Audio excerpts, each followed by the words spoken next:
ఒక railway station దగ్గర టికెట్లు కలెక్ట్ చేసుకుంటూ ఉంటాడు. ఆ టికెట్లు చూపించమన్నప్పుడు సాధారణంగా వెళ్ళేవాడికి ఎంత కోపమో. కొంతమంది ఏమో ముఖం మీద విసురుతారు టికెట్లు, కొంతమంది ఇదిగో చూడు అని చెప్పి చూపిస్తారు. కొంతమంది ఏమో ఏవి ఎరగనట్టుగా అతను చూడనట్టుగా పక్క తప్పు వెళ్ళిపోయి ప్రయత్నం చేస్తారు. ఇలా రకరకాల మనుషులు రకరకాలుగా ఆ టికెట్ కలెక్ట్ చేసేటటువంటి వ్యక్తి దగ్గర ప్రవర్తిస్తూ ఉండేవాళ్ళు. కానీ ఒక సహోదరి మాత్రం చాలా ప్రశాంతంగా వచ్చి అతని దగ్గరకు వచ్చి, బాబు ఇదిగో టికెట్ అని చెప్పి నవ్వు ముఖంతో ఆ టికెట్ చూపించి, బాగున్నావా బాబు అని చెప్పి చిరునవ్వుతో పలకరించి వెళ్ళిపోద్ది. ప్రతిరోజు వందల సంఖ్యలో అదే గేట్ ద్వారా టికెట్ కలెక్టర్ దగ్గర నుంచి వెళ్తున్నప్పుడు చిరాకు పడేవాళ్ళు, కోపపడేవాళ్ళు, ఆవేశపడేవాళ్ళు, ఆగ్రహాన్ని చూపించేవాళ్ళు, అరిచేవాళ్ళు,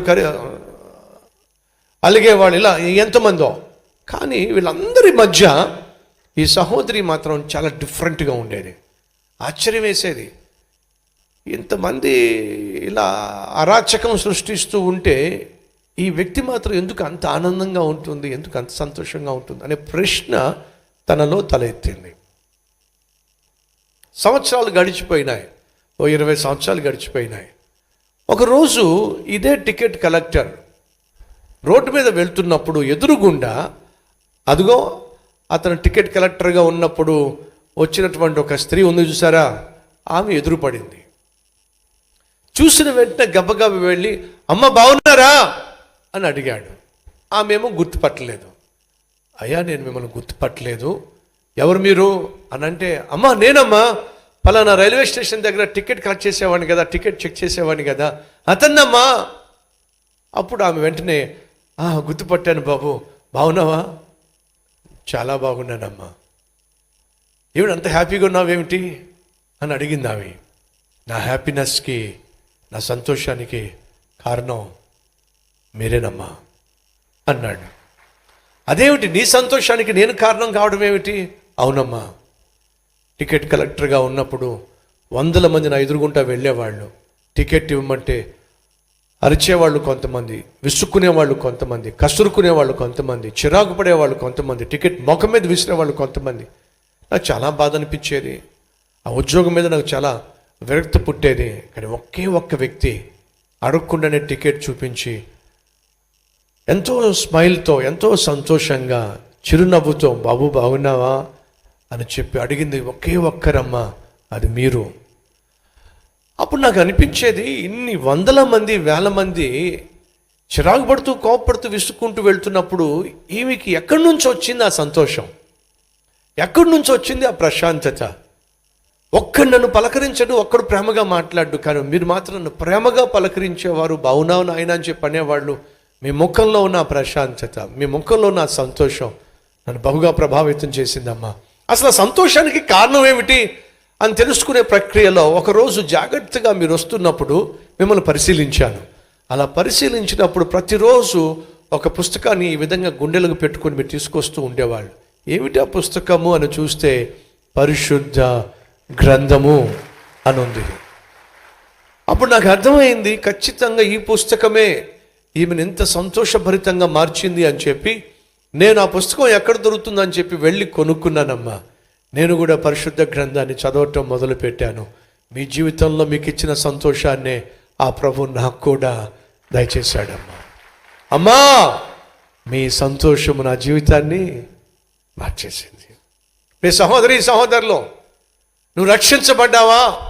అయితే నీలో దేవుడు రక్షణ ఆనందాన్ని ఇస్తాడు, సంతోషాన్ని ఇస్తాడు. ఏడుపు గొట్టులా ఉండకండి, ఎప్పుడు చూసినా ఏడుపు ముఖం పెట్టకండి. ఓ రోజు ఒక సహోదరి బస్సులో వెళ్తూ ఉంటే పక్కనున్న సహోదరి చూస్తూ ఉంది, మళ్ళీ చూస్తూ ఉంది. ఆ తర్వాత అంతట్టింది. ఏదో లోకంలో ఉన్నటువంటి పక్కన సిస్టరు, ఏంటండి అని అడిగితే, మీరు క్రిస్టియన్సా అని అడిగిందట.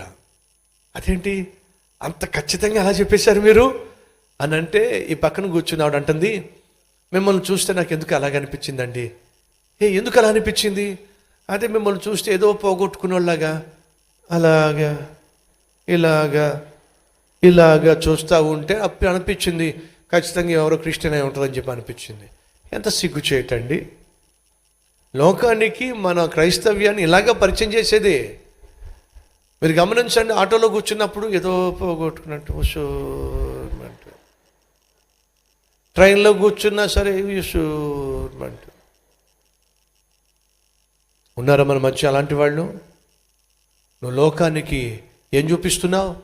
నువ్వు నమ్ముకున్న దేవుడు నీకు సంతోషాన్ని ఇవ్వడం లేదు అని చూపిస్తున్నావు. ఒకరోజు మందిరంలోకి వస్తున్నటువంటి ప్రజలందరినీ కూడా మందిరం పైన